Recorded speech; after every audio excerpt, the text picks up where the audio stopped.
क्या होते हैं एडजेक्टिव्स? जो नाउन्स या प्रोनाउंस की विशेषता बताते हैं, जैसा कि अपन ने बेसिक्स में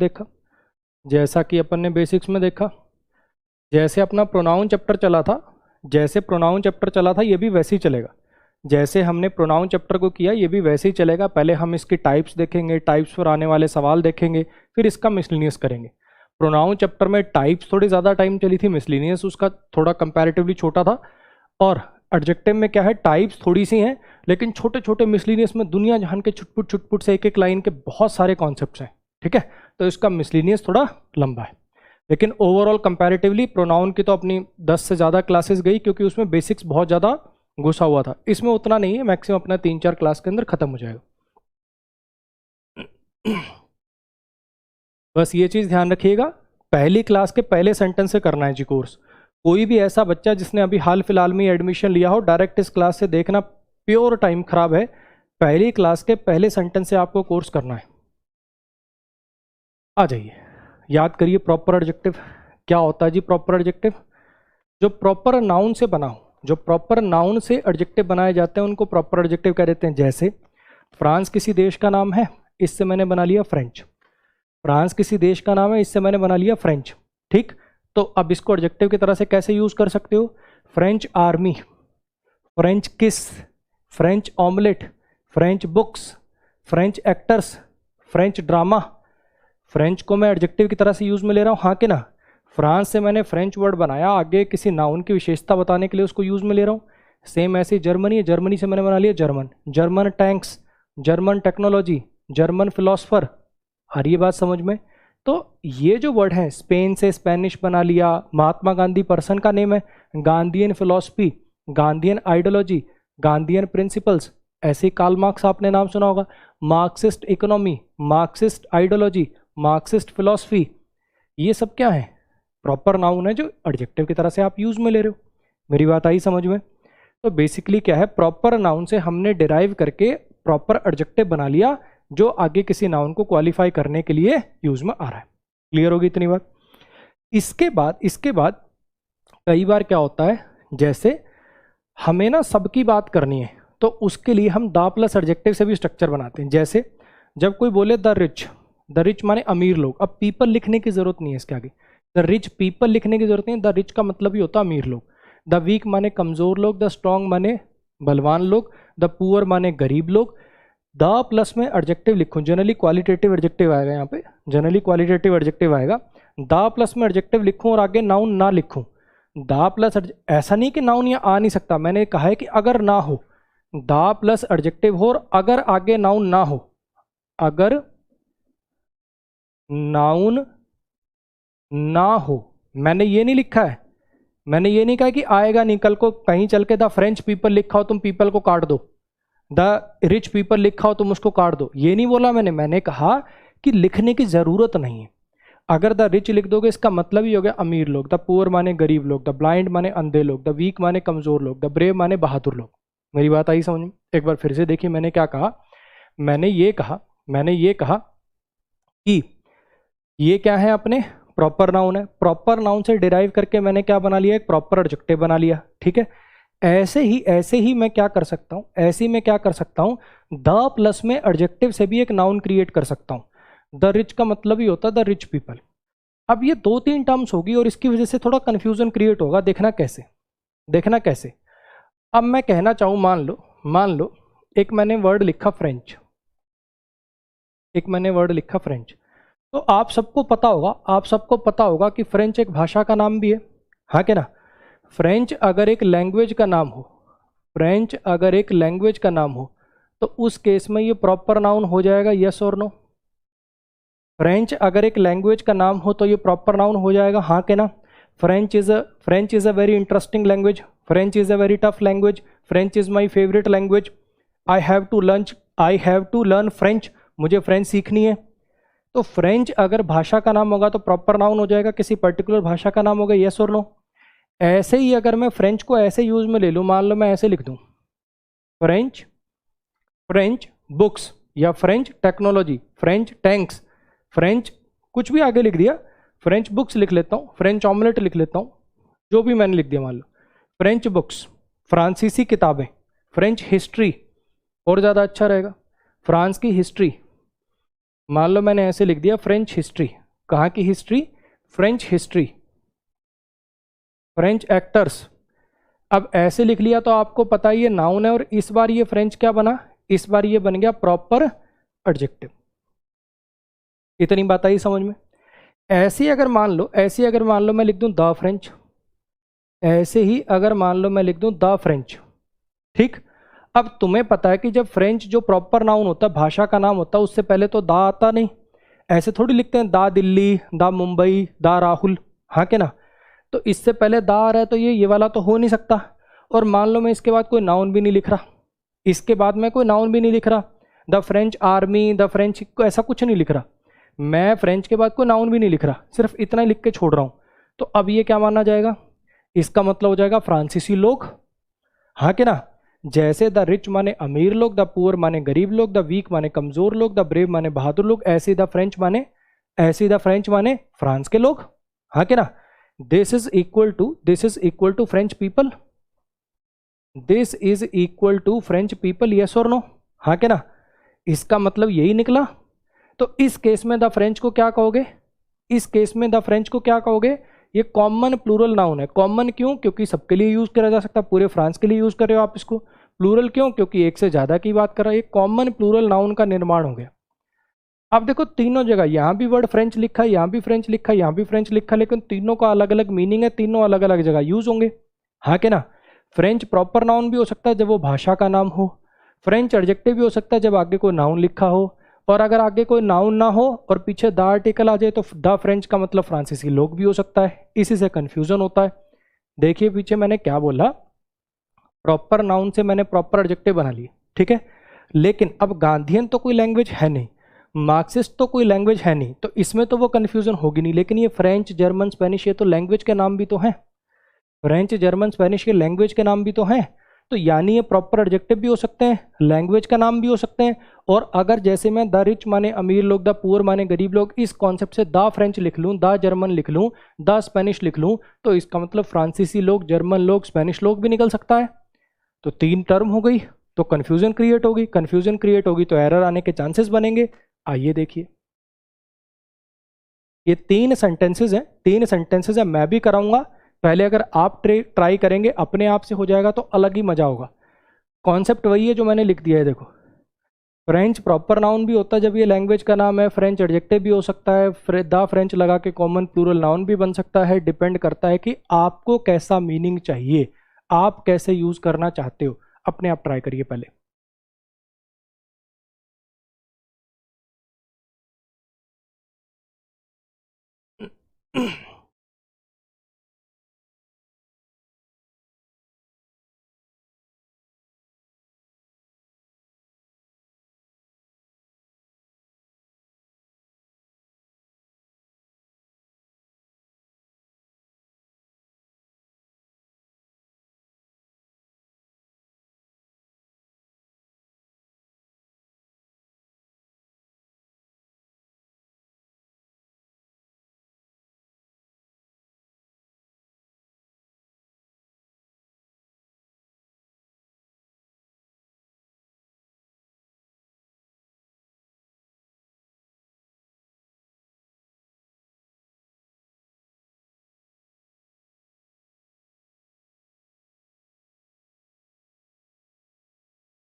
हाँ जी, कर पाए?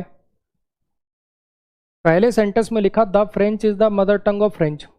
कहना क्या चाह रहे थे? सेंटेंस पढ़ते ही आपको पता चल गया क्या कहना था, कि जो फ्रेंच है वो मातृभाषा है फ्रांसीसी लोगों की। कहना तो ये था, लेकिन कह क्या दिया? द फ्रेंच, यानी फ्रेंच लोग मातृभाषा है फ्रेंच लैंग्वेज के। कहना था फ्रेंच लैंग्वेज मातृभाषा है फ्रेंच लोगों की, और कह दिया उल्टा। मेरी बात आई समझ में? तो यहां तो मुझे लिखना था फ्रेंच भाषा, तो उसके लिए द आर्टिकल नहीं होना चाहिए था। यहाँ पे मुझे लिखना चाहिए था सिर्फ फ्रेंच, द फ्रेंच नहीं, सिर्फ फ्रेंच। प्रॉपर नाउन है, भाषा का नाम है, द आर्टिकल नहीं आना चाहिए था। आगे आपका ये इज आपका लिंकिंग वर्ब बन गया। इसमें ये जो फ्रेंच आप लिखोगे ये सब्जेक्ट है, नाउन है, टाइप इसकी प्रॉपर है, ये अब आप समझ ही गए, हाँ के ना। ये लिंकिंग वर्ब आई आगे। ये मदर टंग जो है ये कंपाउंड नाउन है, माँ और जीभ को अलग अलग मत कर देना, पूरा एक ही वर्ड है कंपाउंड नाउन। ये सब्जेक्ट कॉम्प्लीमेंट की तरह से काम कर रहा है, इसके साइड पे मैं लिख देता हूँ कंपाउंड नाउन, ठीक। ऑफ क्या बन गया, प्रीपोजिशन बन गया। अब यहाँ पे फ्रेंच भाषा मदर टंग है, मातृभाषा है फ्रेंच लोगों की, फ्रेंच लोग कहना था, यहाँ पे अकेला फ्रेंच लिख दिया है, तो यहाँ पे क्या आना चाहिए था, यहाँ पे आना चाहिए था द फ्रेंच। द फ्रेंच लिखने से क्या होगा, इसका मतलब निकलेगा फ्रांसीसी लोग। आ रही बात समझ में। कई बच्चे कहेंगे सर द फ्रेंच पीपल लिख सकते हैं, जरूरत नहीं यार पीपल की, द फ्रेंच का मतलब ही होता है, द फ्रेंच का मतलब ही होता है फ्रांसीसी लोग। काफी बच्चे कह सकते हैं सर फ्रांस लिख सकते हैं क्या, यहाँ पे French is the mother tongue of France ऐसा लिख दें क्या, चल जाएगा, लेकिन बच्चे समझने की कोशिश करिएगा मातृभाषा लोगों की होगी ना कि किसी देश की, है ना। मातृभाषा किसी देश की नहीं होती है, वहां के लोगों की होती है, तो यहाँ पे बेटर फ्रांस से अच्छा वर्ड रहेगा द फ्रेंच। क्लियर हो गया। अब इस सेंटेंस की बात करिए, इसमें क्या कहना था, पौंडीचेरी पर शासन किया गया फ्रांसीसियों के द्वारा इंडिपेंडेंस के बाद भी। जैसे 15 अगस्त को अपना पूरा देश आजाद हो गया 1947 में, लेकिन पौंडीचेरी कुछ टाइम बाद तक भी फ्रांसीसियों के कंट्रोल में रहा, क्योंकि ब्रिटिश एम्पायर से आज़ादी मिली थी तो ब्रिटिश तो छोड़ के चले गए, फ्रांसीसी कुछ समय बाद तक भी यहाँ रहे, ये इसमें कहना था। तो यहाँ पे अगर आप देख पा रहे हो तो पौंडीचेरी बन गया आपका सब्जेक्ट, वॉज बन गया हेल्पिंग वर्ब, रूल्ड बन गया आपका मेन वर्ब, और ये पैसिव में लिखा गया। पौंडीचेरी को रूल किया गया, पौंडीचेरी पर शासन किया गया, ये पैसिव में लिखा गया, ठीक है। पौंडीचेरी पर शासन किया गया, किसके द्वारा शासन किया गया भाई, फ्रेंच भाषा शासन करेगी कि फ्रांसीसी लोग शासन करेंगे, फ्रेंच भाषा शासन करेगी कि फ्रांसीसी लोग शासन करेंगे, ऑब्वियसली फ्रांस के लोग शासन करेंगे। तो यहाँ पे आपको क्या लिखना चाहिए था, द फ्रेंच लिखना चाहिए था। ये जो द फ्रेंच आप लिखोगे, ये प्रीपोजिशन का ऑब्जेक्ट बनेगा, नाउन बनेगा, हाँ के ना। अच्छा, आफ्टर क्या बन गया, प्रीपोजिशन, इंडिपेंडेंस क्या बन गया इस प्रीपोजिशन का ऑब्जेक्ट। ये इवन आज आपके लिए थोड़ा सा नया है, इसको भी पढ़ाऊंगा, आगे स्लाइड आएगी, 5 मिनट का वेट करिए। इवन क्या होता है फिलहाल के लिए लिख देता हूँ, एडवर्ब होता है, ये कैसे एडवर्ब है, किसको क्वालिफाई कर रहा है, 5 मिनट वेट करिए, आ जाएगा। इस पे आइए, इसमें क्या लिखना था, इसमें लिखना था मिस्टर वर्मा फ्रेंच सीख रहे हैं पिछले 6 महीने से, मिस्टर वर्मा फ्रेंच सीख रहे हैं पिछले 6 महीने से। अब यहाँ पे अगर आप देखेंगे तो मिस्टर वर्मा सब्जेक्ट हो गया, हैज़ हेल्पिंग वर्ब है, बीन भी हेल्पिंग वर्ब है, लर्निंग मेन वर्ब है, ठीक। मिस्टर वर्मा फ्रेंच सीख रहे हैं, जिन्होंने टेंस चैप्टर पढ़ रखा है ये प्रेजेंट परफेक्ट कॉन्टिन्यूस है, ठीक है। आगे आ जाएगा, ये भी पहचानना आ जाएगा, प्रेजेंट परफेक्ट की क्या पहचान है, परफेक्ट कॉन्टिन्यूस की क्या पहचान है, कौन से टेंस की क्या पहचान होती है, वो भी आ जाएगा। अभी के लिए आप समझिए पूरा वर्ब है, जिसको अगर नहीं पता ये बीन क्या है, हैज़ क्या है, प्रेजेंट परफेक्ट कॉन्टिन्यूस का क्या स्ट्रक्चर होता है, अभी के लिए आप ये समझिए पूरा वर्ब है, ठीक। मिस्टर वर्मा सीख रहे हैं, क्या सीख रहे हैं, मिस्टर वर्मा सीख रहे हैं, क्या सीख रहे हैं बताओ। मिस्टर वर्मा फ्रांसीसी लोगों को सीख रहे हैं कि फ्रेंच भाषा सीख रहे हैं, क्या कहना था, फ्रेंच भाषा सीख रहे हैं, तो फिर द फ्रेंच क्यों लिख रहे हो, तो यहाँ पे आपको द फ्रेंच नहीं लिखना चाहिए था, यहाँ पे आपको सिर्फ फ्रेंच लिखना चाहिए था। ये सिर्फ फ्रेंच जो होगा ये ऑब्जेक्ट की तरह से काम करेगा, और ये प्रॉपर नाउन हो जाएगा, भाषा का नाम है, ये प्रॉपर नाउन हो जाएगा, किसी लैंग्वेज का नाम है, जो कि ऑब्जेक्ट हो जाएगा इस वर्ब का, लर्निंग वर्ब का। अच्छा जी, फॉर प्रीपोजिशन है, इसके बाद इसको कैसे तोड़ेंगे, 1 सेकंड सोचोगे, क्योंकि इस कॉन्सेप्ट का मुझे अभी आगे यूज लेना है। 1 मिनट सोचना, ये लास्ट और 6 को कैसे तोड़ेंगे, 1 मिनट अपने आप से सोचना एक बार।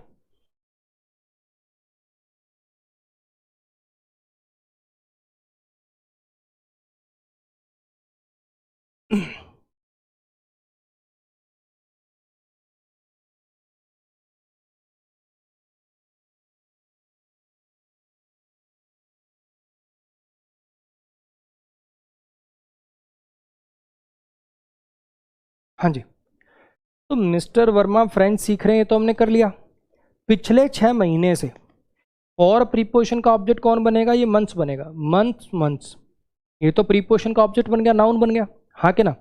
अब मैं आपसे पूछना चाह रहा हूं कि ये जो बाकी पोर्शन है इसको कैसे तोड़ोगे, 6 महीने, ये जो 6 वर्ड है इसने नाउन की विशेषता बताई, ये क्या बना, ये बन गया न्यूमरल की सब टाइप कार्डिनल, हाँ के ना। ये क्या बना, न्यूमरल की सब टाइप कार्डिनल। अब ये जो लास्ट है, मुझे बताओ जरा, ये लास्ट किसको क्वालिफाई करा है, मंथ्स को कि 6 को? लास्ट मंथ पिछला महीना कि पिछले 6 महीने? ये लास्ट किसके लिए है, 6 के लिए कि मंथ्स के लिए? मिस्टर वर्मा फ्रेंड्स सीख रहे हैं पिछले 6 महीने से, ये जो लास्ट है ये 6 के लिए आया कि मंथ्स के लिए आया? सोचो, पिछले 6 महीने, कौन से 6 महीने, पिछले 6 महीने। तो ये जो लास्ट है यह है 6 के लिए, और 6 क्या है, एडजेक्टिव है, कार्डिनल है। तो जो एडजेक्टिव के लिए है वो क्या होता है, एडवर्ब होता है। लास्ट यहाँ पर एडवर्ब है। आई मेरी कुछ बात समझ में?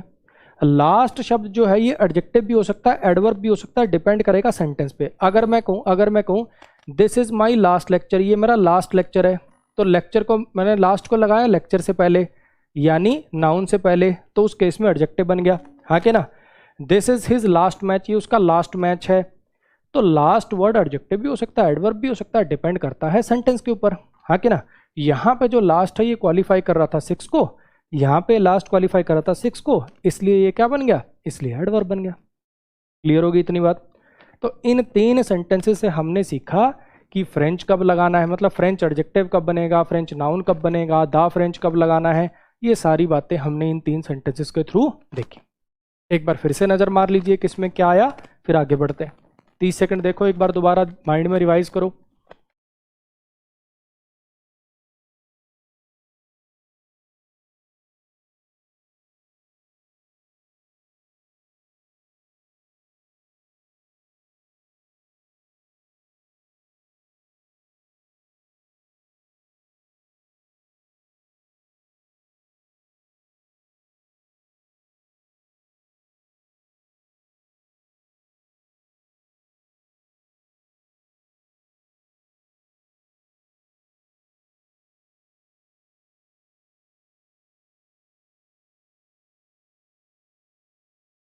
हाँ जी, फिर से देखिए मैंने क्या कहा, फ्रेंच भाषा का नाम होगा तो प्रॉपर नाउन होगा, फ्रेंच किसी नाउन से पहले लगा होगा तो प्रॉपर एडजेक्टिव हो जाएगा, द फ्रेंच लिख दूं तो इसका मतलब फ्रांसीसी लोग हो जाएगा, नाउन हो जाएगा।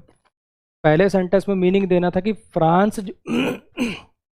फ्रेंच जो है मातृभाषा है फ्रांसीसी लोगों की, तो यहाँ तो फ्रेंच यानी प्रॉपर नाउन चाहिए था, यहाँ फ्रांसीसी लोग चाहिए थे यानी द फ्रेंच चाहिए था। पौंडीचेरी पर शासन किया गया फ्रांसीसी लोगों के द्वारा इंडिपेंडेंस के बाद भी, फ्रांसीसी लोग चाहिए था, द फ्रेंच आ गया। मिस्टर वर्मा क्या सीख रहे हैं, फ्रेंच भाषा सीख रहे हैं, तो यहाँ पे फ्रेंच आएगा।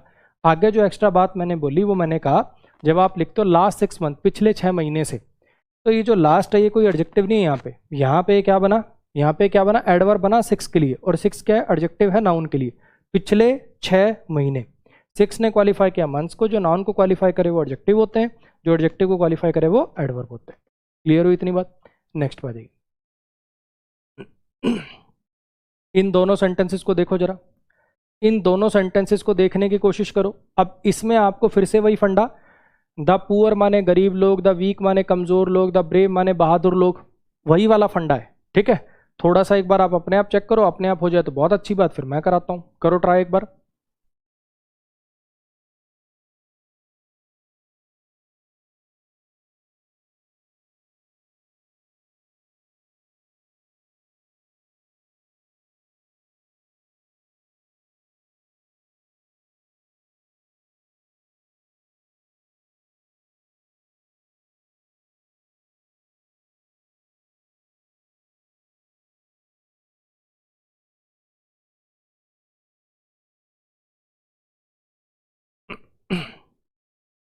हाँ जी, द पुअर, अब द प्लस में एडजेक्टिव आया, आगे कोई नाउन आया नहीं, द प्लस में एडजेक्टिव आया, आगे कोई नाउन आया नहीं, तो द पुअर जो ये जो यहाँ पे लिखा हुआ है, ये जो द पुअर लिखा हुआ है, ये इक्वल टू हो गया द पुअर पीपल,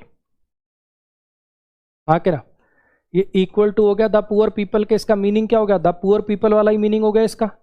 और ये जो द पुअर है, ये जो द पुअर है यहाँ पे सब्जेक्ट की तरह से काम कर रहा है, मतलब नाउन बन रहा है ये।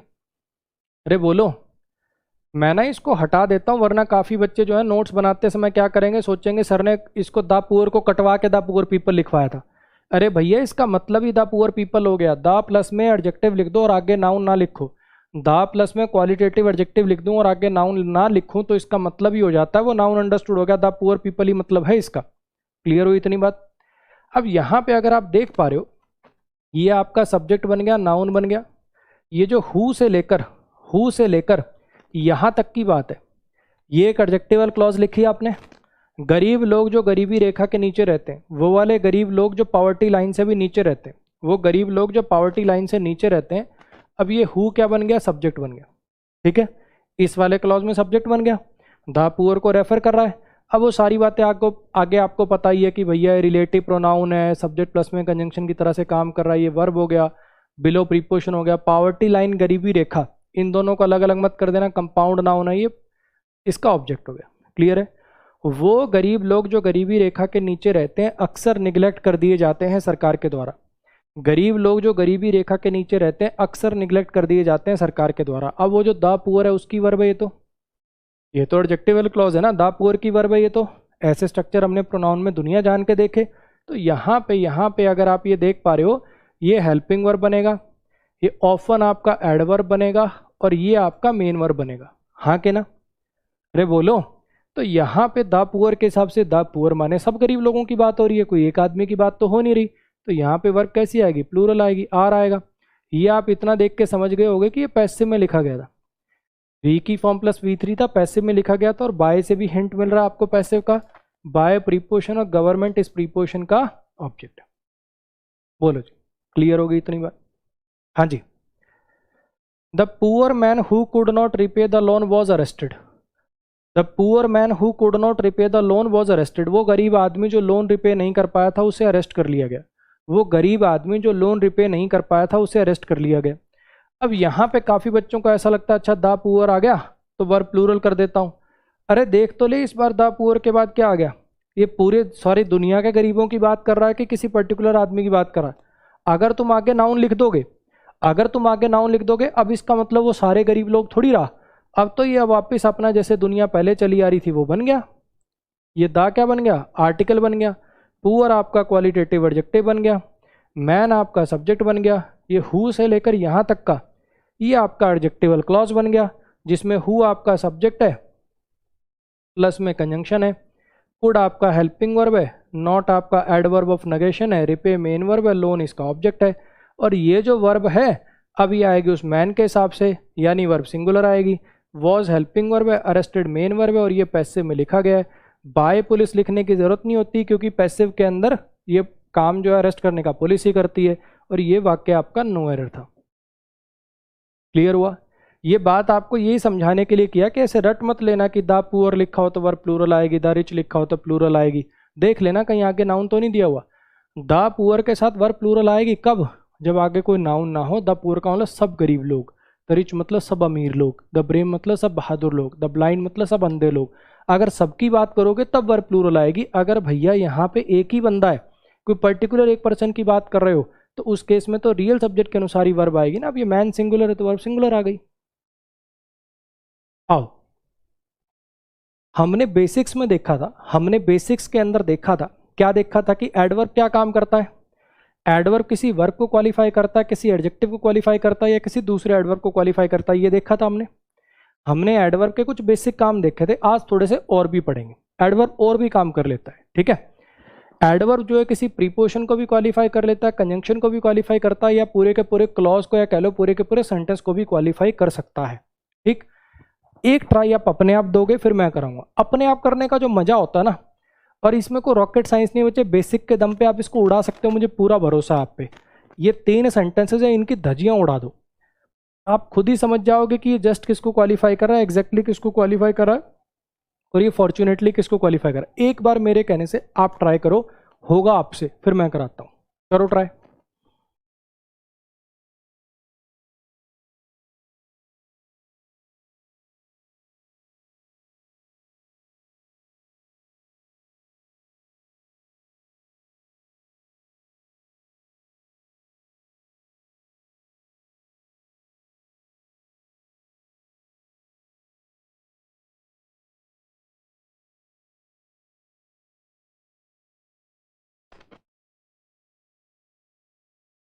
और एक चीज़ और बच्चे, एक मैंने आपको बात बताई थी कि नाउन से पहले जब द आर्टिकल लगाओ, नाउन से पहले जब द आर्टिकल लगाओ तो हु भी ठीक होता है, दैट भी ठीक होता है। और कॉम्पिटिटिव एग्जाम जो है उनके अंदर इस वाले स्ट्रक्चर में हु को ही प्रेफर करते हैं। अब क्या जितनी बार भी जिंदगी में मैं नाउन से पहले दा लिखूंगा, आगे लिखूंगा, हर बार मुझसे पूछोगे सर हु आएगा कि दैट आएगा? क्या जितनी बार आप अपने कोर्स में लिखोगे हर बार ये सवाल मुझे जवाब देना पड़ेगा कि एक बार वो फुल एंड फाइनल बता दिया मैंने? नाउन से पहले द आर्टिकल आ रहा है और हु और दैट दोनों ठीक होते हैं। कॉम्पिटिटिव एग्जाम में ह्यूमन बीइंग के लिए हु को प्रेफर करते हैं, दैट्स इट। हु लगाओ तो ठीक, दैट लगाओ तो ठीक, गलत कोई सा नहीं है। प्लीज अब ये बार बार बात, ये हर सेंटेंस में बार बार ये बात पूछनी है, अब छोड़ दें। करिए जरा इसको।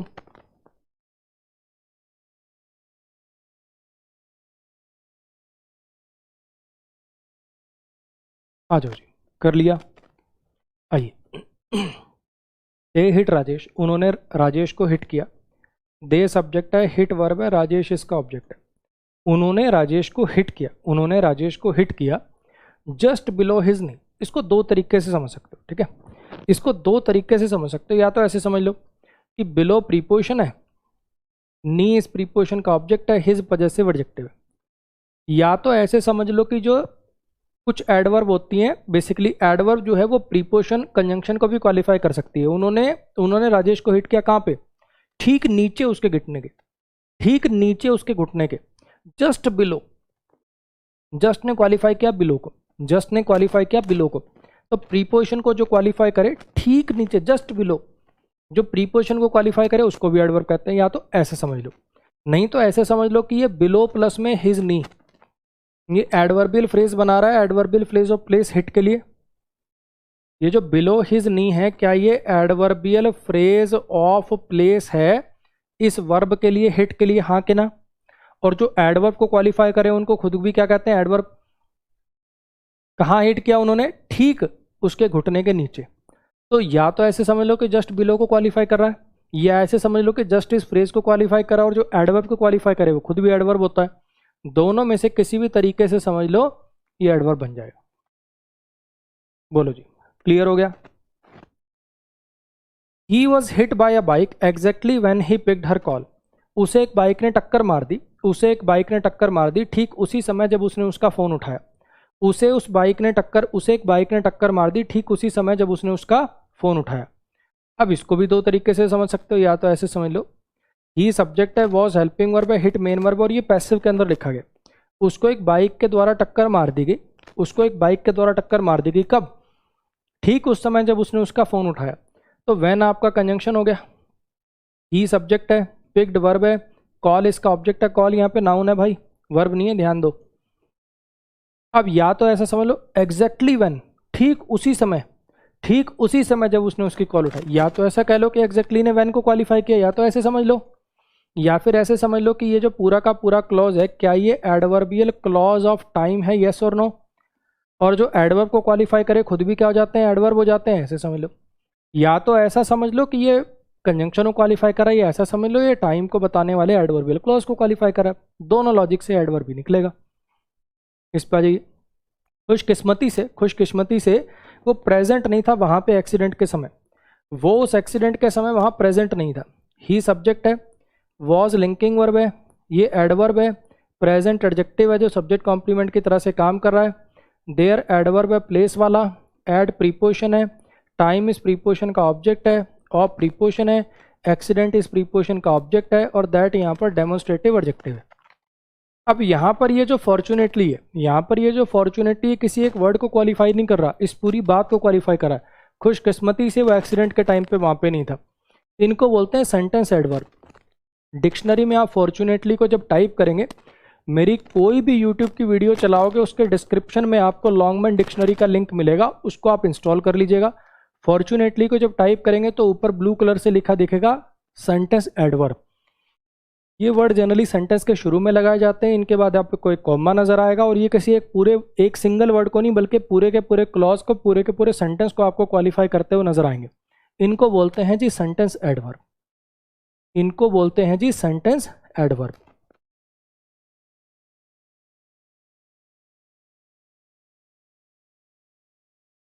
क्लियर हो गया?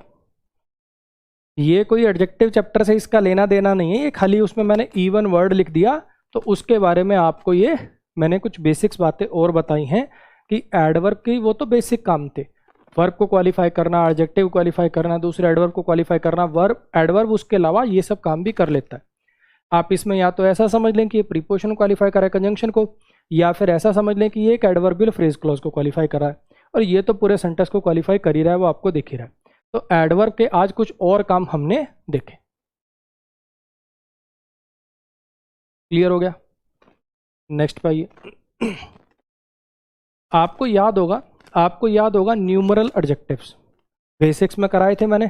क्वांटिटेटिव के सब टाइप, न्यूमरल आगे 2 टाइप की थी, कार्डिनल ऑर्डिनल। कुछ याद आया? अच्छा जी, ये जो पहला सेंटेंस है इसमें क्या गलती है, एक बार सोचने की कोशिश करो। फर्स्ट सेंटेंस में क्या गलती लग रही है आपको? फर्स्ट सेंटेंस में क्या गलती लग रही है आपको?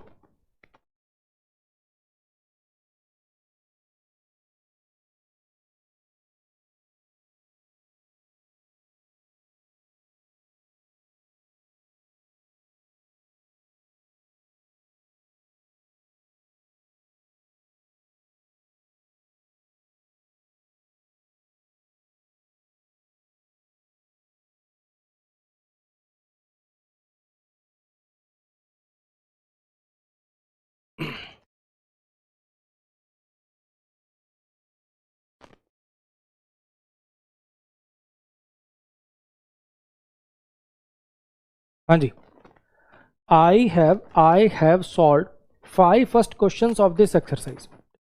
अब अगर मैं इसको रूल रट्टे से कराऊं तो बुक्स में आपको इसका रूल मिलेगा, अगर कार्डिनल और ऑर्डिनल एक साथ लिखे जाने हो तो ऑर्डिनल पहले लगाएं। बुक्स में आपको रूल लिखा मिलेगा, अगर कार्डिनल और ऑर्डिनल कभी एक साथ लगाने हो, एक ही सेंटेंस में साथ साथ लिख के लगाने हो तो ऑर्डिनल पहले आता है, कार्डिनल बाद में। ठीक, अब इसका लॉजिक क्या है, कारण क्या है, आओ उसको समझने की कोशिश करते हैं। उससे पहले आप एक सेंटेंस देखो। He bought a very big house. He subject है, बॉट वर्ब है, हाउस इसका ऑब्जेक्ट है। अब यहाँ पे बिग बन गया आपका क्वालिटेटिव एडजेक्टिव और वेरी बन गया आपका एडवर्ब। क्या गलती लग रही है आपको इसमें आपको क्या गलती लग रही है बताओगे? ऑब्वियस बात है सर, ये क्या लिखा है, he bought a big very house थोड़ी होगा, he bought a very big house होगा। हाँ के ना, he bought a very big house होगा। सर ये बात तो हर किसी को पता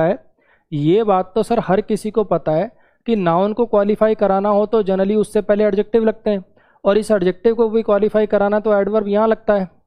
जनरल फ्लो सेंटेंस को लिखने का यही है ना, एडजेक्टिव एडवर्ब नाउन। हाँ के ना, अब इसी चीज़ का यूज़ अपन इसको समझने के लिए करेंगे। आओ सेंटेंस देखो जरा। आई सब्जेक्ट है, हैव हेल्पिंग वर्ब है, सॉल्व मेन वर्ब है। मैंने सॉल्व कर लिए।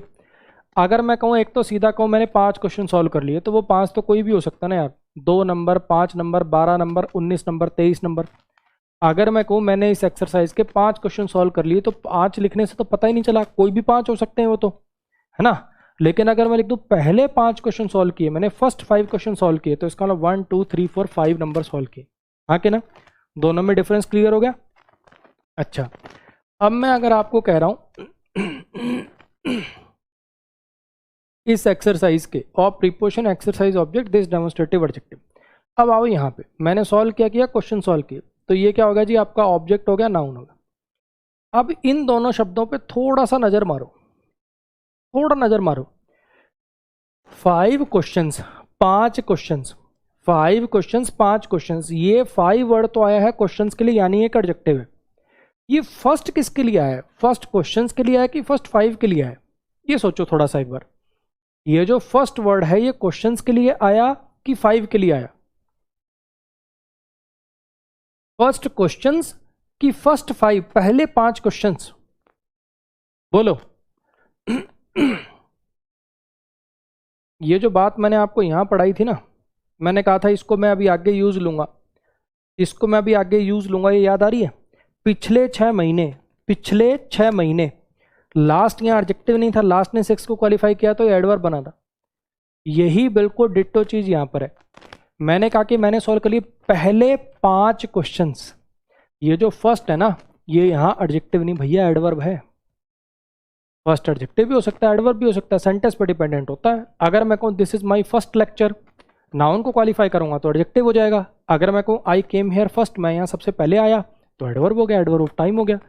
तो फर्स्ट जो होता है एडजेक्टिव भी हो सकता है, एडवर्ब भी हो सकता है। इस वाक्य में फर्स्ट क्वेश्चंस के लिए नहीं 5 के लिए आया है, और 5 किसके लिए आया? क्वेश्चंस के लिए। तो यहाँ पे ये जो 5 है ये आपका एडजेक्टिव है, और फर्स्ट जो है ये आपका एडवर्ब है। और जब आपको एडजेक्टिव एडवर्ब नाउन लिखने होते हैं तो क्या सीक्वेंस लगाते हो? पहले एडवर्ब लिखते हो, हाँ के ना? तो इसको उठा के आपको यहाँ लिखना पड़ेगा, बिल्कुल सेम वैसे ही जैसे यहाँ वेरी को उठा के यहाँ लेके गए, ये बात है। तो अगर इसको मैं रूल रट्टे से करूं तो क्या लिखा होता है? कार्डिनल ऑर्डिनल जब एक साथ लगाए जाएं तो ऑर्डिनल का प्रयोग पहले करें। और इसको अगर मैं समझ के करूं तो क्या होता है? इसकी समझ वाली डेफिनेशन क्या है? नोट्स में क्या लिखोगे? अगर कार्डिनल ऑर्डिनल एक साथ लगाए जाते हैं तो ऑर्डिनल जो है वो कार्डिनल के लिए एडवर्ब जैसा काम करने लग जाता है, ना कि एडजेक्टिव जैसा।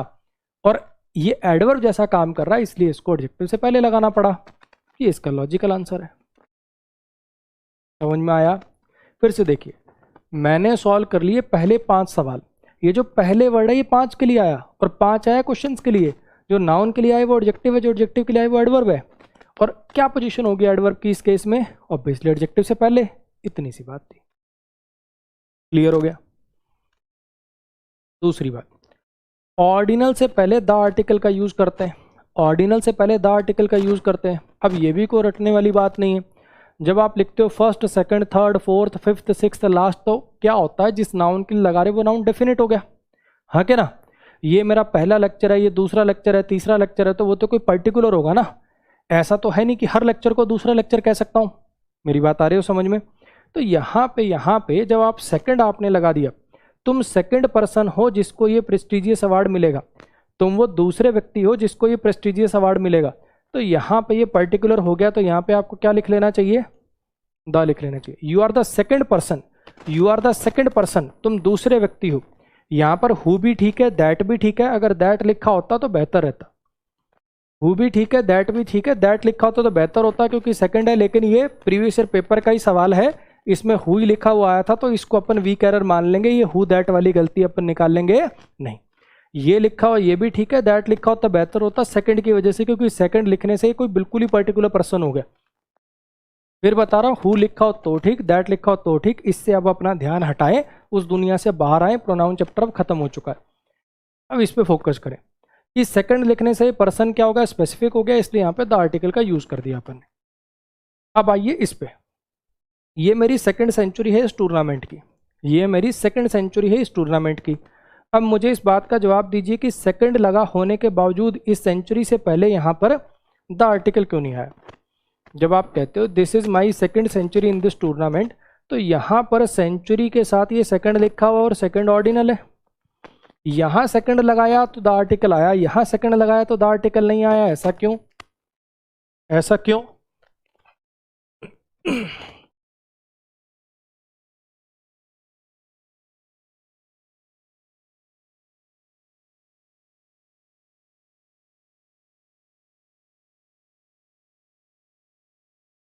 क्योंकि ये माई आ गया। समझने की कोशिश करिए, जब माई लिख दिया तो माई से पोजेशन बन गया, तो वो चीज़ स्पेसिफिक हो गई, हाँ के ना? जब आप कह देते हो दिस इज माई कार, ये मेरी गाड़ी है, तो माई लिख के जब आपने उसको पर्टिकुलर कर लिया, उसको डेफिनेट कर लिया, तो अब द आर्टिकल की जरूरत कहाँ रह गई, हाँ के ना?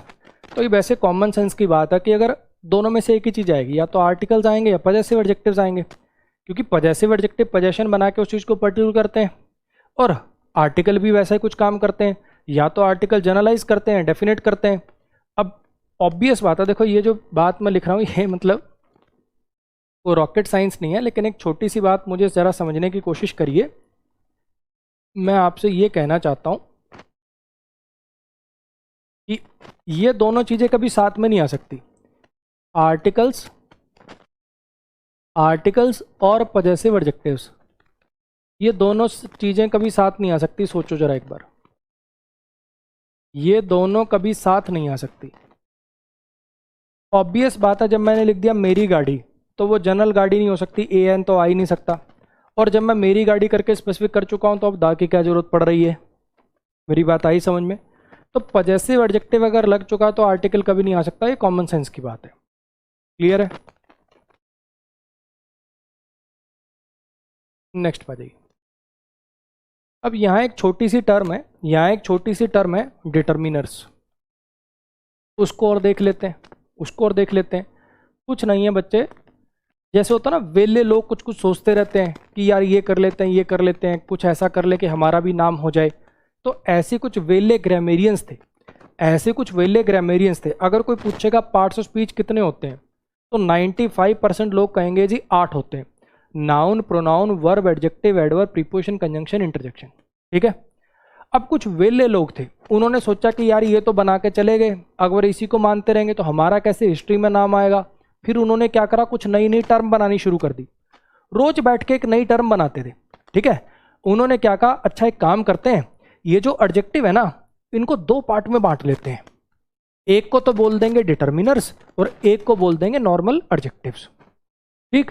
ऐसे जो क्वांटिटेटिव एडजेक्टिव मैंने आपको पढ़ाया ना, उनके लिए अलग नाम रख देंगे, क्वांटिफायर बुलाएंगे कल से इनको। मेरी बात आ रही है समझ में? कुछ नहीं है, ये कुछ वेले लोगों की हरकत है। हम जैसे पढ़ते थे, हम जिनको पजेसिव एडजेक्टिव कहते थे, आगे भी कोर्स में पजेसिव एडजेक्टिव कहेंगे। क्वांटिटेटिव एडजेक्टिव कहते थे, क्वांटिटेटिव एडजेक्टिव ही कहेंगे। डेमोन्स्ट्रेटिव एडजेक्टिव कहते थे, डेमोन्स्ट्रेटिव एडजेक्टिव ही कहेंगे। ये चीज़ मैं सिर्फ इसलिए बोल रहा हूँ, मान लो, हालांकि जैसा मैंने आपको पहले भी आगाह किया कि इस कोर्स को करने के बाद आपको कोई अलग से किसी किताब से थ्योरी पढ़ने की, अलग से किसी किताब को से प्रैक्टिस करने की आवश्यकता नहीं पड़ेगी। मेरे ऊपर ट्रस्ट करो, आज नहीं पढ़ाने लगा हूँ, 10 साल हो गए मुझे इसी लाइन में घिसते हुए। मैंने ये सारी किताब, सारे पेपर चार्ट रखे हैं, तुम्हें टेंशन लेने की ज़रूरत नहीं है, सब मैंने समेट रखा है इस कोर्स के अंदर। ठीक। लेकिन फिर भी कई बार मान लो कोई मॉक टेस्ट लगा रहे हो कहीं और उसकी एक्सप्लेनेशन में वर्ड लिख रखा है डिटर्मिनर, फिर तुम कहोगे ये तो सर ने पढ़ाया नहीं, तो इसलिए मैं तुम्हें एक बार बता देता हूं। क्लियर हो गया? देखने की, समझने की कोशिश करो जरा एक बार। इन्होंने क्या करा, इन्होंने कहा कि एडजेक्टिव को 2 पार्ट में बांट लेते हैं। ठीक है। एक को डिटर्मिनर कह देंगे और एक को नॉर्मल एडजेक्टिव कह देंगे। इन्होंने कैसे वो रेखा खींची, कैसे 2 पार्ट में बांटा? इन्होंने कहा कि भैया जिनकी तुलना हो सकती है, जिनकी तुलना हो सकती है उनको तो एडजेक्टिव ही कह लेंगे, और जिनकी नहीं हो सकती, जो नॉन ग्रेडेबल है, ग्रेडेबल माने तुलना हो सकती है, नॉन ग्रेडेबल जिनकी नहीं हो सकती उनको डिटर्मिनर कह लेंगे। जैसे जैसे rich richer richest, tall taller tallest, wise wiser wisest, brave braver bravest, ये तो किसके अंडर में ले लिए इन्होंने भी? इनको तो एडजेक्टिव रहने देते हैं। यानी बेसिकली क्वालिटेटिव एडजेक्टिव को तो इन्होंने क्वालिटेटिव में छोड़ दिया, मतलब एडजेक्टिव में छोड़ दिया। और जिनकी डिग्री नहीं चलती, अब मुझे बताओ माई की कोई डिग्री चलती है? माई, माइयर, माइएस्ट, ऐसा कुछ चलता है? डेमोन्स्ट्रेटिव वाले दिस की कोई डिग्री चलती है? दिस, दिसर, दिसेस्ट, ऐसा कुछ? या फिर डिस्ट्रीब्यूटिव की ईच, ईचर, ईचेस्ट, ऐसा कुछ चलता है क्या? तो इन्होंने क्या किया, इन्होंने क्या किया कि क्वालिटेटिव वालों को तो एडजेक्टिव के अंदर में ही छोड़ देंगे और इन वालों को डिटर्मिनर कह देंगे। और एक काम करते हैं, आर्टिकल भी तो नाउन के लिए आते हैं जैसे एडजेक्टिव नाउन के लिए आता है। आर्टिकल को वैसे पुराने ग्रामेरियंस ने कोई अलग पार्ट्स ऑफ स्पीच तो दिया नहीं था। पुराने ग्रामेरियंस ने 8 पार्ट्स ऑफ स्पीच में आर्टिकल को अलग से कुछ नहीं बोला, क्योंकि वो मानते थे आर्टिकल एक टाइप के एडजेक्टिव ही होते हैं। अगर कोई बंदा कहता है a boy is waiting outside, तो इनडायरेक्टली कह रहा है one boy is waiting outside. तो आर्टिकल को पुराने ग्रामेरियंस ने भी कोई अलग से पार्ट्स ऑफ स्पीच नहीं दिया था, उनका मानना ही था ये एडजेक्टिव ही तो होते हैं। तो उन्होंने कहा कि ये काम करते हैं, वन की भी डिग्री नहीं चल, ये ए एन दा की भी डिग्री नहीं चलती, तो इनको भी डिटर्मिनर में पुट कर लो। मैं फिर बता रहा हूँ, कुछ नहीं है, प्योर प्योर प्योर वेल्लापंथी है बस, कि कोई ना कोई नई नई टर्म बना दें बिना मतलब कि डिटर्मिनर, क्वांटिफायर, इंटेंसिफायर, रोज नए नए वर्ड लिखने हैं बैठ बैठ के और बच्चों करना दिमाग खराब। प्योर टाइम की खराबी और कुछ नहीं। मैं सिर्फ अपने बोर्ड पे इस वर्ड को इसलिए लिख रहा हूँ, कभी जीवन में आप कहीं कोई एक्सप्लेनेशन देखें और वहां ये वर्ड लिखा हो तो आपको परेशान होने की जरूरत नहीं है। ठीक है। और सीडीएस के अंदर, एनडीए के अंदर ऐसे सवाल आते हैं, ऐसे लिखा होता है कि इनमें से कौन सा वर्ड इंटेंसिफायर है। इंटेंसिफायर कुछ नहीं होते, एक टाइप के एडवर्ब होते हैं। वो जब मैं प्रैक्टिस कराऊंगा प्रीवियस ईयर की, सीडीएस के, एनडीए, एसएससी में नहीं आते ऐसे सवाल, सीडीएस और एनडीए के अंदर। और टीचर वाले जो एग्जाम्स हैं, टीईटी एग्जाम्स हैं, कुछ स्टेट्स में जो टीईटी एग्जाम है उनमें ऐसे क्वेश्चंस आते हैं। टेंशन मत लीजिए, वो मैं कराऊंगा जब मैं प्रीवियस ईयर प्रैक्टिस कराऊंगा। अभी के लिए आपको कॉन्सेप्ट को समझना है, क्लैरिटी को समझना है, तो बिना मतलब कि ऐसे 50 टर्म बनाएंगे तो खिचड़ी बन जाएगी कोर्स की। ठीक। फिर से देखिए क्या बोला इन्होंने, कहा कि एडजेक्टिव को 2 पार्ट में कर देंगे, जिनकी तुलना हो सकती है उनको एडजेक्टिव ही रहने देते हैं, जिनकी नहीं हो सकती उनको डिटर्मिनर कह लेते हैं। इनको एडवर्ब क्वालिफाई कर सकता है। वेरी रिच, वेरी स्मार्ट कह सकते हो ऐसे। वेरी माई तो नहीं कह पाओगे। It is my very car, ऐसा कुछ। तो यहाँ पे इनके लिए एडवर्ब नहीं आ पाएंगे, इनके लिए एडवर्ब नहीं आ पाएंगे, है ना। More my, this is more my car, इनके लिए एडवर्ब नहीं आ पाएंगे, इनके लिए आ पाएंगे। ठीक। एक और डिफरेंस इन्होंने निकाला कि ये तो कॉम्प्लीमेंट बना के काम में लिए जा सकते हैं, ये कभी कॉम्प्लीमेंट नहीं बनता, यानी कभी अकेले नहीं आते। यानी देखो इधर देखो, आप ऐसा तो लिख सकते हो he is rich, qualitative adjective तो अकेला आ सकता है, लेकिन दिस इज माई नहीं लिख सकते। This car is my, this car is my आप ऐसा नहीं लिख पाओगे। यहाँ पे आपको माई काट के माइन करना पड़ जाता है। अब ये वाली बात इतना इसमें पचड़े करने की जरूरत क्या थी, तुम सीधा कह देते कि ये एडजेक्टिव कभी अकेले यूज नहीं होते, क्वालिटेटिव एडजेक्टिव अकेला यूज हो सकता है, ये नहीं हो सकता। इस बात को तो वैसे भी पढ़ाया जा सकता था, लेकिन उनको भाई चुल थी ग्रामर में अपना नाम दर्ज करवाने की, इसलिए उन्होंने कर लिया। ठीक है जी। तो फिर से बता रहा हूँ, डिटर्मिनर को बिल्कुल परेशान होने की ज़रूरत नहीं है, ये खाली एक वर्ड बना रखा है इन्होंने। एडजेक्टिव को आगे दो पार्ट में बांट लिया। अब इसमें देखो क्वांटिटेटिव एडजेक्टिव नहीं लिखे हुए ना, उनके लिए उन्होंने नया वर्ड बना लिया क्वांटिफायर। तो ऐसे कितने वर्ड पढ़ेंगे यार, ऐसे तो पागल हो जाएंगे। जो बेसिक चीज़ें हैं जो आसानी से समझी जा सकती हैं, उनके लिए क्यों नई नई टर्मिनोलॉजी पढ़नी है। और अगर सीडीएस में, एनडीए में या कुछ टीईटी एग्जाम में अगर ऐसी कोई टर्मिनोलॉजी आती है, तो जब अपन वो प्रीवियस ईयर पेपर सॉल्व करेंगे उनके, तो वहाँ पे वो चीज़ कवर हो जाएगी। अभी उसके चलते कोर्स की क्यों खिचड़ी बनाए। क्लियर हो गया जी।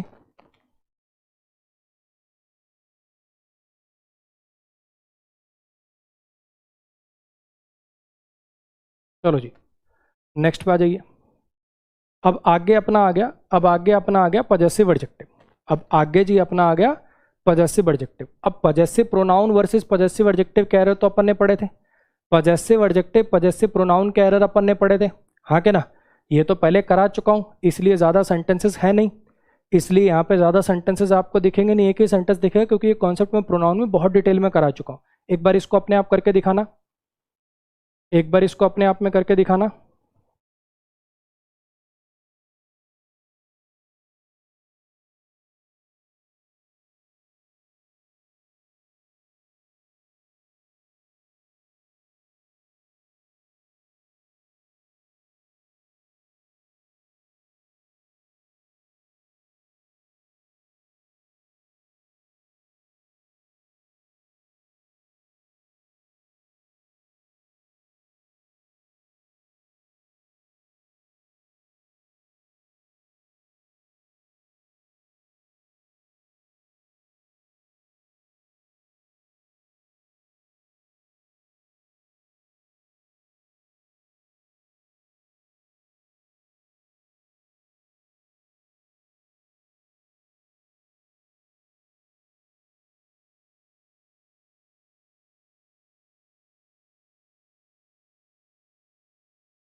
आसान था।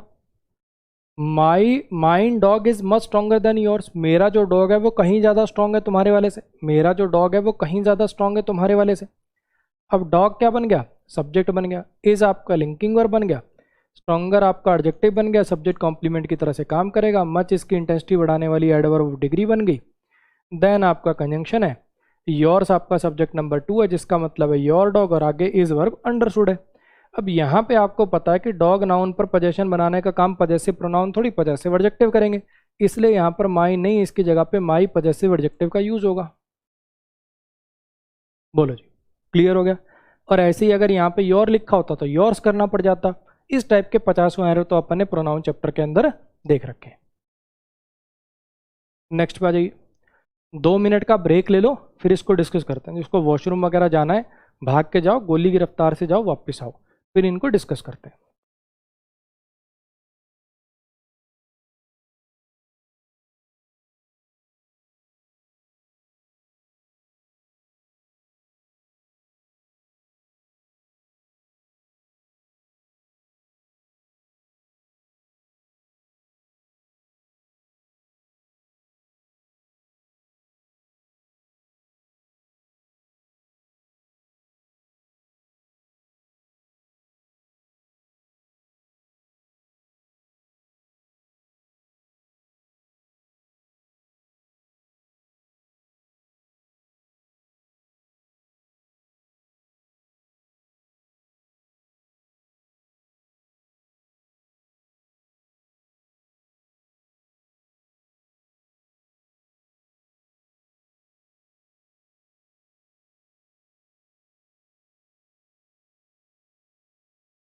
हाँ जी, चलें जी आगे।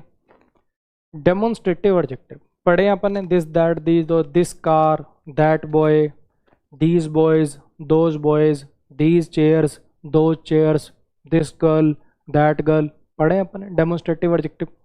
अब इस पे जो एरर बनते हैं, इस पे जो एरर बनते हैं उसको सही मायने में तो मुझे नाउन का एरर कहना चाहिए।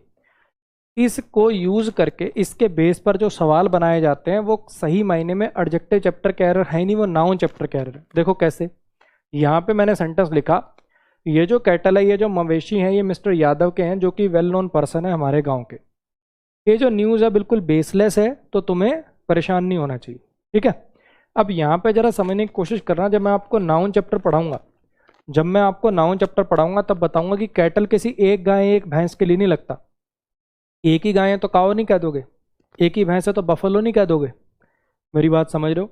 ये कैटल वर्ड भले ही इसमें एस ई एस नहीं लगा हो, जैसे एक चिल्ड्रन वर्ड होता है, चाइल्ड का प्लूरल चिल्ड्रन होता है, उसमें एस तो लगा नहीं हुआ, लेकिन चिल्ड्रन आपको पता है ना प्लूरल है। तो ऐसे ही मैं आपको नाउन चैप्टर में पढ़ाऊंगा कि कैटल अपने आप में भैया प्लूरल है, और अगर प्लूरल है जैसे बॉयज लिखा हुआ है, ठीक है, तो बॉयज से पहले दिस आएगा कि दीज आएगा, बताओ। बॉयज से पहले दिस आएगा कि दीज आएगा? ऑब्वियसली सर बॉयज प्लूरल है तो दीज आएगा, हाँ के ना।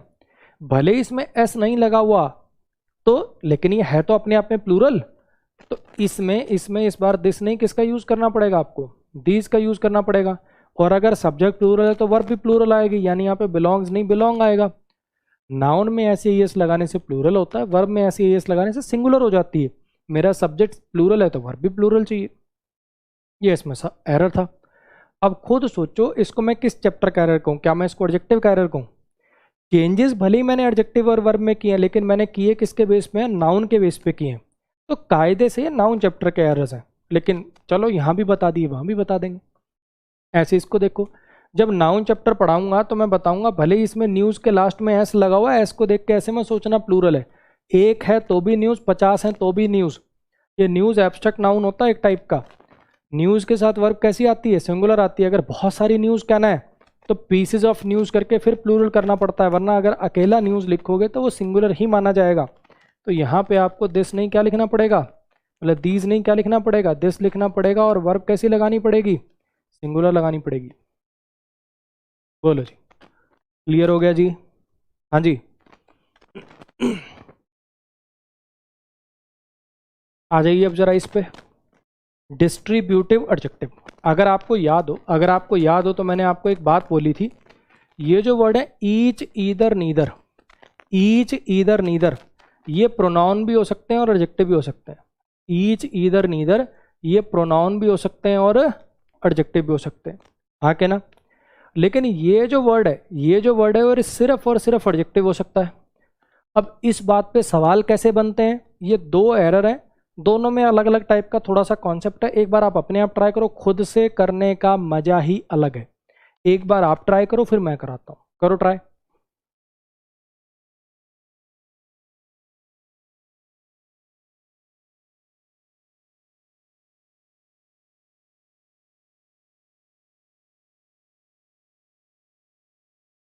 और ये सेंटेंसेस यार अब तो ब्रेक करने लग गए होगे तुम, कि अभी अभी भी ये मतलब मेरे से ब्रेक कराओगे?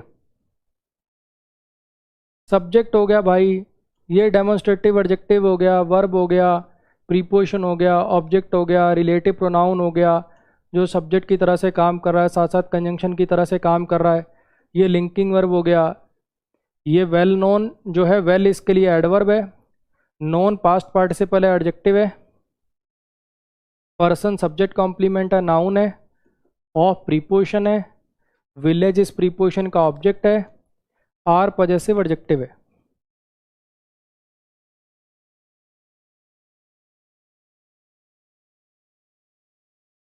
ठीक है, इसमें ये दिस डेमोन्स्ट्रेटिव एडजेक्टिव हो गया, न्यू सब्जेक्ट हो गया, ये लिंकिंग वर्ब हो गया, बेसलेस एडजेक्टिव हो गया, सब्जेक्ट कॉम्प्लीमेंट हो गया, ये कंजंक्शन, ये सब्जेक्ट, ये हेल्पिंग वर्ब, ये एडवर्ब और ये मेन वर्ब।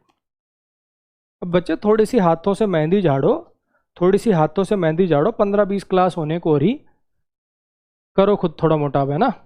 पेपर में मैं थोड़ी जाऊंगा तुम्हारे साथ, इन दोनों को करके दिखाइए।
हाँ जी, जो फर्स्ट है वो तो सिंपल सी इस बात पर बेस्ड है कि एवरी सिर्फ एडजेक्टिव हो सकता है, एवरी कोई प्रोनाउन नाउन नहीं होता कि वो सब्जेक्ट बन पाए। ऑफ प्रीपोजिशन है, स्टूडेंट्स इस प्रीपोजिशन का ऑब्जेक्ट है। ये दीज डेमोन्स्ट्रेटिव एडजेक्टिव है। आप इस एवरी को सब्जेक्ट बनाना चाहते थे, आप इस एवरी शब्द को सब्जेक्ट बनाना चाहते हो, लेकिन एवरी सिर्फ एडजेक्टिव होता है, ये सब्जेक्ट बन नहीं सकता। तो आपको यहाँ पे क्या लिखना पड़ जाएगा, आपको यहाँ पर ईच लिखना पड़ जाएगा। क्लियर हो गई इतनी बात, क्योंकि डिस्ट्रीब्यूटिव तो ये भी है, तो एक डिस्ट्रीब्यूटिव हटा रहे हो तो दूसरा भी डिस्ट्रीब्यूटिव लगा लो। ईच एक डिस्ट्रीब्यूटिव प्रोनाउन है जो कि सब्जेक्ट की तरह से काम कर सकता है। क्लियर हो गया। नीचे वाला जो सेंटेंस है वो इस बात पर बेस्ड है कि ईच जब प्रोनाउन होता है तो स्ट्रक्चर कैसा बनता है, each of the boys, each of the girls, each of the students, ऐसे बनता है। लेकिन ईच जब एडजेक्टिव बनेगा तो उसके जस्ट बाद नाउन आएगा, और ऑब्वियस बात है जब ईच एक एक करके बात करता है तो नाउन सिंगुलर लिखना पड़ेगा इस बार। प्रोनाउन में तो क्या था, ऑफ प्रीपोजिशन थी जो सिलेक्शन को दिखाती थी, इसलिए अगला नाउन प्लूरल हो गया था। लेकिन अगर ईच को एडजेक्टिव के रूप में काम में लोगे तो सिंगुलर में आएगी चीजें। ये आपका डिस्ट्रीब्यूटिव एडजेक्टिव बन जाएगा, ये सब्जेक्ट बन गया। और ये हु से लेकर यहाँ तक का, हु से लेकर यहाँ तक का ये क्या बना, एडजेक्टिवल क्लॉज बना। ये सब्जेक्ट है, सब्जेक्ट प्लस में कंजंक्शन है, सारी बातें अब हो चुकी हैं। ये हेल्पिंग वर्ब, ये एडवर्ब, ये मेन वर्ब, ये इसका ऑब्जेक्ट, ये सारी बातें अब आपको आ गई। बॉय सब्जेक्ट है, सब्जेक्ट के हिसाब से वर्ब कैसी आएगी, यहाँ पे सिंगुलर आएगी। और ये पैसिव में लिखा गया है, हाँ कि ना। ये किस में लिखा गया है, पैसिव में लिखा गया है। By the principal, by the college, वो चीज़ आप इसने अंडरस्टूड मान ली, नहीं लिखी। हर एक लड़का जिसने वर्कशॉप अटेंड नहीं किया था, वर्कशॉप अटेंड नहीं करी थी, फाइन किया गया उसको। ठीक है, प्रिंसिपल के द्वारा किया गया, कॉलेज के द्वारा किया गया, स्कूल के द्वारा किया गया, कंपनी के द्वारा किया गया, वो इसने लिखना जरूरी नहीं समझा। बाय प्लस में वो डूअर लिखा होता तो ठीक, ना लिखा होता तो ठीक। बोलिए जी, क्लियर हो गया। सर यहाँ पे एवरी की बजाय आपने ईच लगाया, सर ऐसा लिख सकते हैं, every one of the students बिल्कुल लिख सकते हो, एवरीबडी ऑफ दी स्टूडेंट्स बिल्कुल लिख सकते हो, वो भी लिख सकते हो, लेकिन ये सबसे छोटा है, सबसे कंसाइज है, इसलिए बेस्ट है। चलो जी, नेक्स्ट पे आ जाइए। अभी अगर मैं आपसे पूछूं, अभी अगर मैं आपसे पूछूं कि little, a little, the little, few, a few, the few, इनमें क्या फ़र्क होता है। तो क्लासेस में जब मैं ऑफलाइन क्लास लेता था उस टाइम पे जब बच्चों से पूछता था, है ना, या मैं आपसे पूछूं कमेंट पढ़ूं, तो मैक्सिमम बच्चे जो है वो इस बात का मुझे जवाब देते हैं, लिटल माने थोड़ा, अ लिटल माने थोड़ा सा और ज़्यादा, और द लिटल माने उससे ज़्यादा, है कि ना। अब मान लो कि लिटल लगता है जैसे अनकाउंटेबल चीज़ों के लिए, ये तो मुझे लगता है हर बच्चे को पता होगा कि little, a little, the little, little आता है अनकाउंटेबल के लिए, और few, a few, the few ये आते हैं काउंटेबल के लिए, तो पता होगा ना सबको। पानी है उसके लिए लिटल लगेगा, किताबें उसके लिए फ्यू लगेगा। ऐसे ही अगर मैं कहूँ, ऐसे ही अगर मैं कहूँ जैसे अनकाउंटेबल चीज़ें हैं, फॉर एग्जांपल शुगर हो गया, राइस हो गया, तो इनके लिए लिटल लगेगा, little sugar, little rice, little T, little milk, little water, इस टाइप से। लेकिन काउंटेबल चीज़ें, few books, few chairs, few tables, हाँ कि ना, फ्यू कार्स, इनके लिए फ्यू लगेगा। इतनी बात तो सबको क्लियर है। अब अगर मैं आपसे पूछूं कि लिटल, जैसे बच्चे कहते हैं लिटल माने थोड़ा, लिटल माने थोड़ा और ज़्यादा, तो एक बॉटल में कितना पानी होना चाहिए कि मैं कहूँ कि लिटल वाटर है, कितना पानी होना चाहिए कि आ लिटल वाटर है, और कितना पानी होना चाहिए कि द लिटल वाटर। मेरा सवाल समझ में आया। बच्चों से जब मैं पूछता हूँ little, a little, the little में क्या फ़र्क है, तो बच्चे मुझे इस बात का ये जवाब देते हैं कि सर लिटल माने क्या होता है, बिल्कुल थोड़ा, अ लिटल माने थोड़ा सा और ज़्यादा, द लिटल माने थोड़ा और ज़्यादा। बच्चे अक्सर ये जवाब देते हैं। तो मेरा उनसे सवाल ये है कि मान लीजिए एक बॉटल है, मान लीजिए ये एक बॉटल है, इसमें ये मान लो 1 लीटर की बॉटल है या 5 लीटर की बॉटल है, इसमें कितना पानी होगा तब आप लिटल वर्ड यूज करोगे, कितना पानी होगा जब आप अ लिटल वर्ड यूज करोगे, और कितने पानी पर द लिटल यूज करोगे, बताओ जरा मुझे एक बार।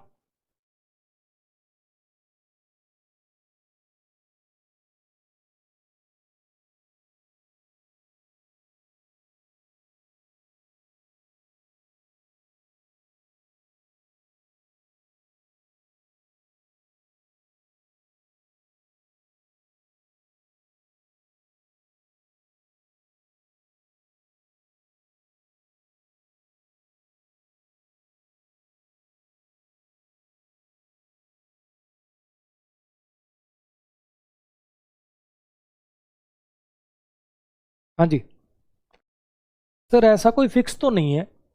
सर ऐसा कोई फिक्स तो नहीं है, तो इसका मतलब फिर उसको डिफाइन कैसे करोगे, कैसे पता चलेगा क्या कहना है? फिक्स नहीं है तो कैसे पता चलेगा? लो मैं बताता हूँ। Actually it's not about the quantity, कि क्वांटिटी से इसका मतलब नहीं, इसका मतलब है सामने वाले के इंटेंशन पे कि वो उस क्वांटिटी को कैसे रिप्रेजेंट करना चाहता है। मेरी बात ध्यान से सुनना। हो सकता है मान लो अब जैसे हमारे घर पे चावल कम ही बनते हैं, बहुत ज़्यादा नहीं बनते। अगर हम 5 किलो चावल ले आए तो शायद हो सकता है 5-6 महीने वो चल जाएं बड़े हमारे आराम से। ठीक है, तो 5 किलो चावल पड़े तो हमारी नज़र में तो बहुत चावल है, खूब चावल पड़े हैं। लेकिन अगर जहाँ पे चावल बहुत खाया जाता है, बिहार में, बंगाल में, साउथ में बहुत चावल खाया जाता है, उनके घर में 5 किलो चावल होंगे तो वहाँ पे औरतें क्या बोलेंगी? जी नाक के बराबर चावल पड़े हैं। मेरी बात आई समझ में? क्या बोला मैंने? तो ये तो बोलने वाले के पर्सपेक्टिव पे डिपेंडेंट है ना। और यहीं अगर मैं चावल पैकिंग की मिल में चला जाऊं, अगर मैं चावल पैकिंग की मिल में चला जाऊं भाई, तो उस केस में तो अगर मैं चावल पैकिंग की मिल में चला गया तो उस केस में वहां तो झाड़ू मारोगे तो 20 किलो चावल निकल आएंगे। तो वहां अगर 50 किलो भी चावल बचे हुए हैं तो क्या कहेगा? ना के बराबर चावल बचे हुए हैं। मेरी बात आई समझ? तो किसी के लिए 50 किलो भी ना के बराबर हो सकते हैं, किसी के लिए 5 किलो भी बहुत हो सकते हैं, किसी के लिए 50 ग्राम भी बहुत हो सकते हैं। मेरी बात आई समझ? तो कोई ऐसा फिक्स क्वांटिटी का मतलब नहीं कि 5 किलो पे ये लगाओगे, 10 किलो पे ये लगाओगे, 15 किलो पे लगाओगे ना। बोलने वाले के पर्सपेक्टिव से आपको देखना पड़ेगा कि यहाँ पे ये क्वांटिटी को कैसे रिप्रेजेंट करना चाह रहा है। मैं एक एग्जांपल से आपको समझाने की कोशिश करता हूँ। मान लीजिए बॉटल है, ठीक है, अब इसमें पानी है, फॉर एग्जाम्पल यहाँ तक भरा है पानी, इस लेवल तक, ठीक है। मान लीजिए कि ऑफलाइन क्लास चल रही है, आप सब मेरे सामने बैठे हो। क्या हुआ, एक लड़का आया, कहता सर गला बहुत ज़्यादा सूख रहा है, नीचे वाटर कूलर में भी पानी नहीं आ रहा, प्लीज़ पानी दे दो। तो मैं क्या कर रहा हूँ, there is little water left in this bottle, there is little water left in this bottle, so I won't be able to help you. इस बोतल में ना के बराबर ही पानी बचा है, इस बोतल में ना के बराबर ही पानी बचा है, तो मैं तेरी मदद नहीं कर पाऊंगा।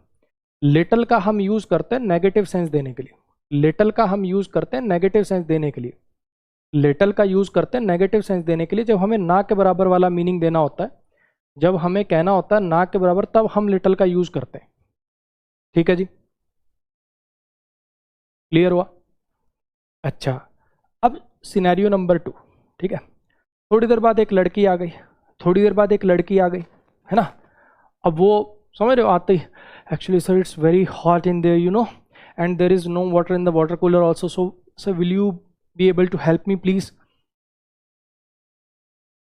पानी तो उतना ही है, पानी तो उतना ही है, लेकिन यहाँ में पिघल गया, है ना, नीयत बदल गई। अब मैं क्या कह रहा हूँ, yes there is a little water left in this bottle, इस बॉटल में कुछ पानी बचा है, इस बॉटल में कुछ पानी बचा है, पी लो, हैव इट। पानी उतना ही है। मैं यही आपको बताना चाह रहा हूं कि पानी की क्वांटिटी से मतलब नहीं है, 50 ml 100 ml 150 ml, उससे मतलब नहीं है।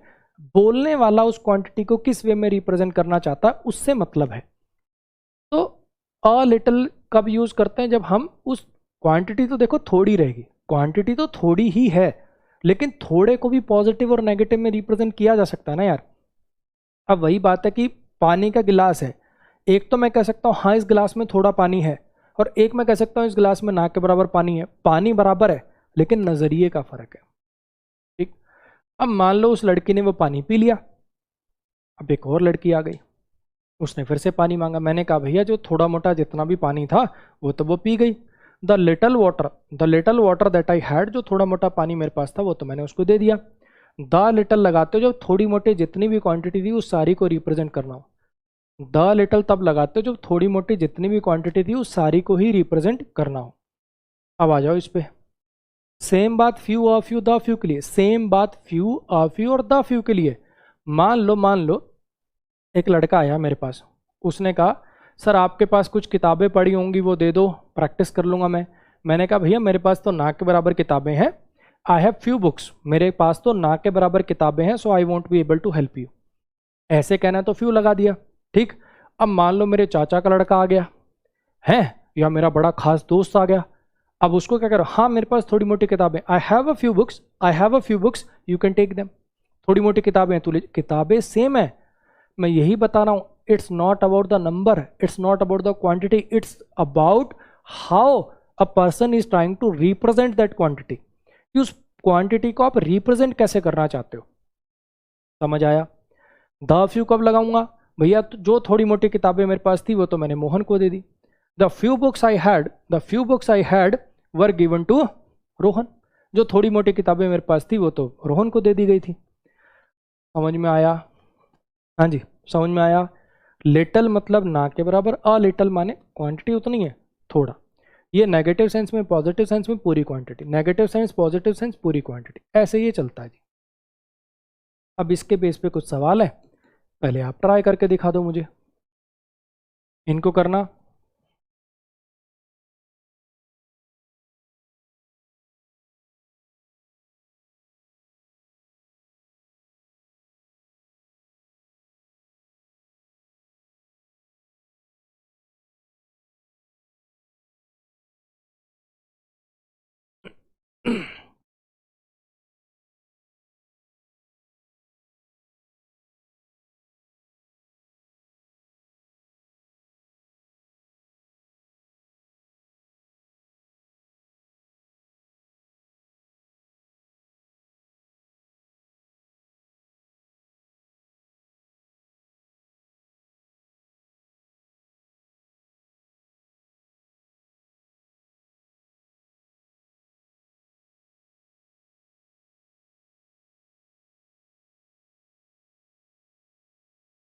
आराम से पढ़ो, मैं फिर बता रहा हूँ, it's not about the number, it's about the way you represent that quantity. आराम से तीनों सेंटेंसेस को पढ़ो, तीनों के मीनिंग निकाल लो, और फिर अपने आप ही समझ में आ जाएगा। करो ट्राई।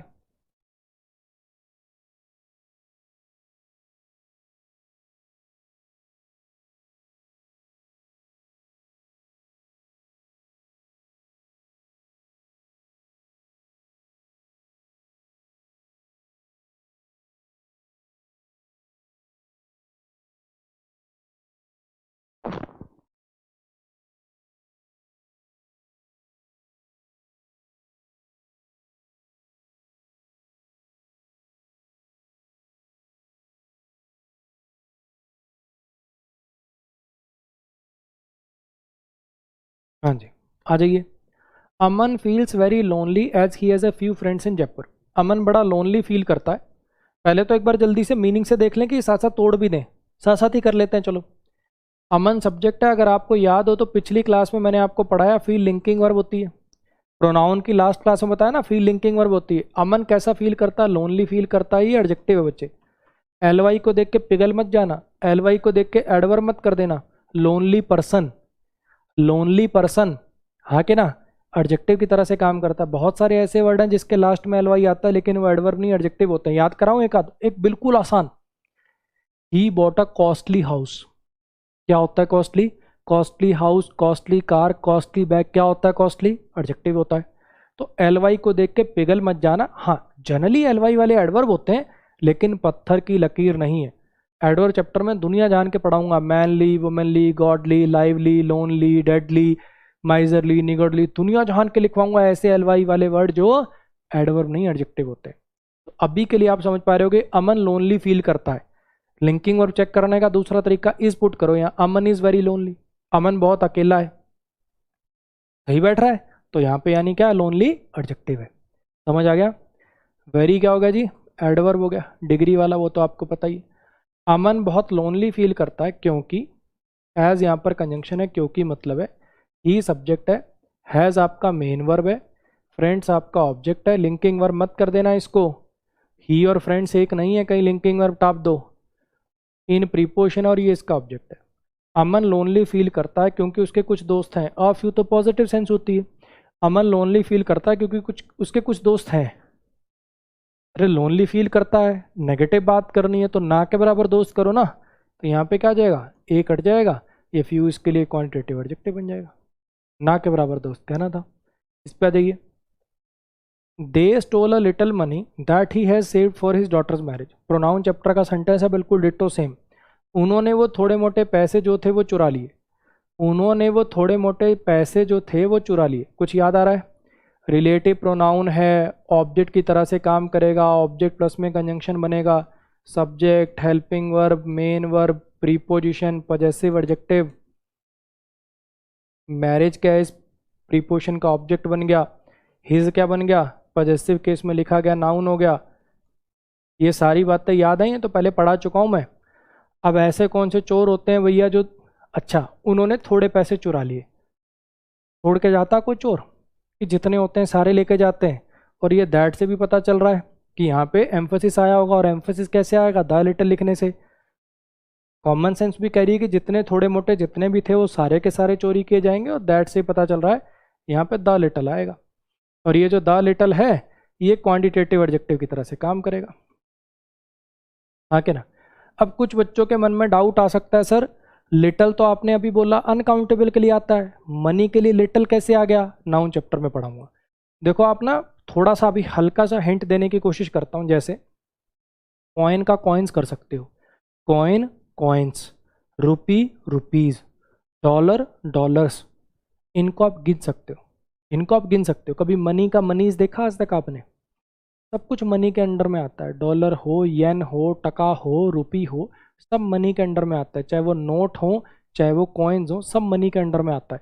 ये अपने आप में कुछ नहीं होता, ये बस उनको रेफर करने वाला एक वर्ड है। नाउन चैप्टर में पढ़ाऊंगा, इसको एब्स्ट्रैक्ट नाउन बोलते हैं, ठीक है। अभी कुछ ज़्यादा जो एडवांस बालक होंगे, जब वो डिक्शनरी में टाइप करेंगे फिर उनको मनीज दिख जाएगा, फिर वो कहेंगे तल आपने तो बोला था मनीद नहीं होता। तो जो ज़्यादा एडवांस बालक है उनके लिए बता दूं, जहाँ पे मनीज लिखा होगा उसके ब्रैकेट में थोड़ा आंख खोल के देखना, ग्रीन कलर से लिखा मिलेगा लॉ। कि लॉ की लैंग्वेज में लॉयर वगैरह कोर्ट में पेश करते समय मनी का मनीज कर सकते हैं, नॉर्मल लिटरेचर में मनी का मनीज नहीं होगा, ये अनकाउंटेबल नाउन की तरह से ट्रीट होता है, ठीक है। नॉर्मल अपनी जो लिटरेचर है, बोलचाल की भाषा है जो आप लिखित में यूज करते हो, उसमें मनी का मनीज नहीं होगा। लॉयर वगैरह लॉ के केस में यूज कर सकते हैं, वरना मनी का मनीज नहीं होगा। ये अनकाउंटेबल नाउन की श्रेणी में आता है, इसलिए इसके साथ फ्यू नहीं लिटल लगता है। नेक्स्ट बात जाइए, आई डोंट नीड मोर बुक्स, मुझे और किताबों की जरूरत नहीं है। आई डोंट नीड मोर बुक्स, मुझे और किताबों की जरूरत नहीं है। इस बार मोर क्या बनेगा, एडजेक्टिव बनेगा कि एडवर्ब बनेगा, मोर एडजेक्टिव भी होता है एडवर्ब भी होता है। इस बार क्या बनेगा, इस बार बुक्स के लिए आया है, बुक्स के लिए आया तो एडजेक्टिव बनेगा। मुझे और किताबों की जरूरत नहीं है, क्यों, क्योंकि क्योंकि मेरे भाई ने मुझे पहले ही दे रखी हैं, क्योंकि मेरे भाई ने मुझे पहले ही दे रखी हैं कुछ किताबें। अब वंस का मतलब यहाँ पे बुक्स है, वंस का मतलब यहाँ पे बुक्स है, वंस में कोई गलती मत कर देना, वंस का मतलब यहाँ पे बुक्स है। मुझे और किताबों की जरूरत नहीं क्योंकि मेरे भाई ने मुझे पहले ही दे रखी हैं कुछ किताबें। अब अगर आपको याद हो तो गिव डाई ट्रांजिटिव वर्ब होती है, कुछ याद है, गिव डाई ट्रांजिटिव वर्ब होती है। तो ये वंस तो हो गया आपका डायरेक्ट ऑब्जेक्ट, और ये हो गया आपका एडजेक्टिव, और मी था आपका इनडायरेक्ट ऑब्जेक्ट। ये बात आपको याद होगी। अब मुझे और किताबों की जरूरत नहीं क्योंकि मेरे भाई ने दे रखी मुझे कुछ किताबें कि ना के बराबर किताबें, मुझे और किताबों की जरूरत नहीं है। इसका मतलब क्या कहना चाह रहे हो, मुझे कुछ किताबें भाई ने पहले ही दे रखी हैं तो और की जरूरत नहीं है। तो यहाँ पे क्या आएगा, यहाँ पे आपको अ फ्यू लिखना पड़ेगा। क्लियर हो गया। अब काफी बच्चों के माइंड में ये डाउट आ सकता है, सर यहाँ द फ्यू लिख सकते हैं, सर यहाँ पे द फ्यू लिख सकते हैं, मुझे और किताबों की जरूरत नहीं है, मेरे भाई ने हो सकता है जितनी भाई के पास थी सर उसने सारी दे दी हो मुझे, तो द फ्यू बुक्स लिख सकते हैं, यानी द फ्यू वंस लिख सकते हैं। नहीं बच्चे, द फ्यू द लिटल तभी यूज करना जब आगे दैट लगा के क्लॉज दे रखा हो। अगर यहाँ ऐसा लिखा होता I don't need more books because my brother has already given me the few books या the few ones that he used during his preparation, that he studied during his preparation, जो उसने पढ़ी थी उसकी तैयारी के समय। अगर यहाँ दैट लगा के आगे क्लॉज होता तो ही मैं यहाँ पे द फ्यू लगाता। 4 मार्क करके नोट कर लीजिएगा नोट्स में कि द लिटल द फ्यू तभी यूज करते हैं जब आगे दैट लगा के क्लॉज दे रखा हो, वरना फ्यू ऑफ फ्यू में से मीनिंग के अनुसार एक चूज करा जाता है। क्लियर हो गया, हाँ जी। इसके साथ अपना एडजेक्टिव लेक्चर 1 होता है जी खत्म।